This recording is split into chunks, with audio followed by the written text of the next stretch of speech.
Pomeroy here with PR Equipment in Kearns, Texas. Hey, today we're back in the cab for another In the Cab with Nick video. Just kind of give you a, whoa, I might have started that a little quick there. We better be in a different gear. Anyway, today we just kind of wanted to jump in the cab here and chat for a little bit. This is a, today we're in a 4710 Dyna 2 tractor. So if you're familiar with the Dyna 2s, the Dyna 2 is where we have the splitter, and you can shift the splitter. You can shift it up here, or you can shift it on the joystick, which is pretty sweet. But that's not what we're here to talk about. Hey, today we're going to talk about kind of, I'm titling it The Devil's in the Details. We've been doing an exercise lately. If you watched my last one, you know that we hired a new salesman, and one of the things we do to kind of train salesmen is we like to get them up, to get them to start comparing brands and models, you know, because every tractor we sell obviously has some competing models, and so we like to kind of gain a little experience. I gotta raise the seat. I think it's a good exercise in gaining experience, looking at other competitive brands to know where are our strengths and where are our weaknesses. Because the truth is, we've got lots of strengths across our product line. Pretty much every model, we have at least an area or multiple areas in which we are, you know, we're the leader, but not in every area. So in different models stack up different ways. But for instance, just this time I've got Dylan working on kind of a little exercise to kind of compare our 1825E or just the 1800E series in general versus the competition, which in that category it's going to kind of be the like the Kubota L01 series, or I guess now they've kind of changed over to the L02 series on the 33 and 39 horsepower. But it's really good to know how we stack up against those tractors. So when we start looking at those, we're looking at, okay, hey, you know, what are the areas in which, let me turn the shuttle down, what are the areas in which we have strengths and weaknesses, and so, or you know, maybe the other brand's a little bit more aggressive in some of these areas. But from, you know, what we're seeing right off is like, in most categories, we stack up extremely well. And price, at least typically, we're really competitive or cheaper in a lot of cases versus the competitive brand. So like, for instance, you know, on our 1835E, it's one of our most popular tractors.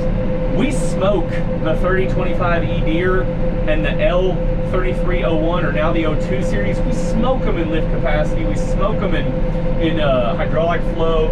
We smoke them in horsepower. I mean, I guess the horsepower is actually a little bit closer. We're better, but we're not smoking the competition. You know what I mean? So I think it's at 1.2 horsepower, but it makes a difference. Rear lift capacity. There's just a lot of, you know, there's a lot of areas in which we're leading that market segment, and I think a lot of people overlook that. They're not really paying attention to the details. You know, the weight of the tractor, you know, there's just a lot of those factors that people, I don't think, always pay too much attention to. But like lift capacity, you know, versus a 3025E Deere, we're like 300 pounds more lift capacity. That matters, especially if we're trying to move hay. You know, the Deere's going to struggle to do it at all, and you know, with ours, with an extra 300 pounds of lift capacity, I think it's really important. So, you know, when we're looking at that, I think it's going to be really interesting. We're going to review that on Monday, kind of see what all he came up with. But and to answer, to be clear and transparent, we don't win in every category. In fact, in one category versus like the 1825E, the Deere has a little bit more horsepower and a little bit more PTO horsepower. We stack up really well in every other category, but they've seed us a little bit. Now, I will tell you, if you start looking at price point, you know, I think we're still going to be the clear leader. And you know, the warranty's a little bit different on those as well. It's pretty similar, but just a little bit different. But it's interesting to see how we stack up, and I think a lot of people just think a 25 horsepower tractor is a 25 horsepower tractor, and this is not the case. You know, hydraulic flow matters a lot because it's gonna depend on how fast your loader is gonna operate. If you do have any hydraulic remotes, you're gonna see the differences there. There's just a lot of areas in which you're gonna see some real differences in the weight of the tractor. You know, maybe being 300 pounds heavier or whatnot, that matters. But we don't win in every category. And it's similar for like our 5711D. I really like nerding out on these specs of these tractors, and so I dive into some of the competitive brands and look at the Kubota versus what is our M6. I guess Kubota's M6 111 is pretty similar to our 5711D Massey Ferguson. It's a really popular tractor for us. In fact, our last videos we shot it when we were in that tractor. But when we're looking at the 5711D, you know, we're going to be a little cheaper in price point, but there's a lot of things that come standard that are optional on those tractors. So, you know, I think standard it comes with 2 remotes. Well, we have 3. You know, we have pretty much the same horsepower. Our price point's going to be a little bit better. Lift capacities are better. You know, there's just a number of areas in which, you know, that tractor really stacks up well, and I think if anybody takes the time and looks at the same weight-wise and everything, we're just stack up really well, and I think we can save money, and it's hard to beat what that 5711D brings to the table. But anyway, it's just kind of it's always interesting to me to kind of see, you know, the differences, because so many people just come in, I want a 35 horsepower tractor. Well, I offer several. In fact, I can give you 3 different 35 horsepower tractors, whether we look at a Yanmar, an economy series, a premium series. And so it's always interesting to know that we're quoting apples to apples. And when we talk about apples to apples, that's still, there's some variance within that. So, you know, the competitive brand doesn't always stack up as well against our offerings, especially with our Yanmar versus some of the smaller Deeres and Kubotas. Price point's gonna be fantastic. The warranty's fantastic. You know, there's just a lot of things that really stack up well. So I guess all that to say, you know, we just get so many people that stop by or they call, hey, how much is a 35 horsepower tractor? Well, I need a little more information. You know, how's it spec'd? What tires? What loader? You know, it got a lot of different specs and things.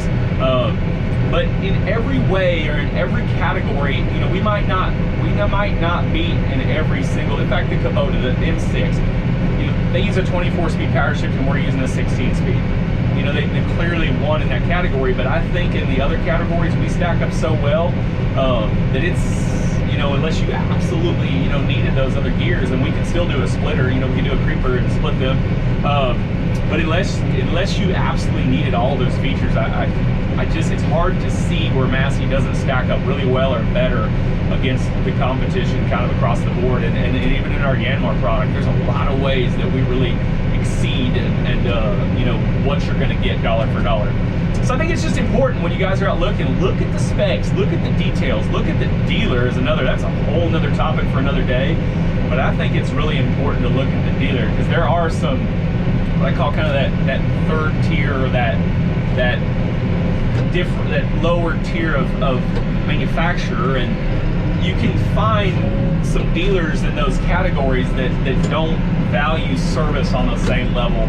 You know, some of that next tier manufacturer, they'll sign you up to be a dealer if you have a checkbook and a pulse.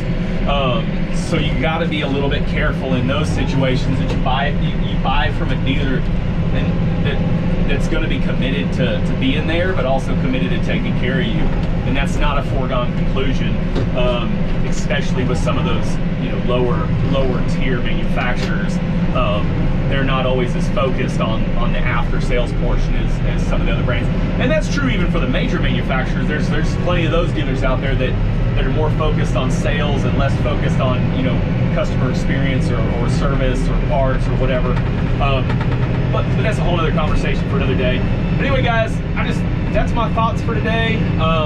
We were just going over that today, and I got to thinking about, you know, how you know, a lot of people overlook some of the details when it comes to buying a tractor, and some of that stuff matters a lot. So y'all, if y'all are interested in a tractor, you want to compare our specs to theirs, let's do that. Let's see how we stack up dollar for dollar and feature for feature, and just see, you know, how we fit in. I think it's at least worth your time. Thanks, y'all.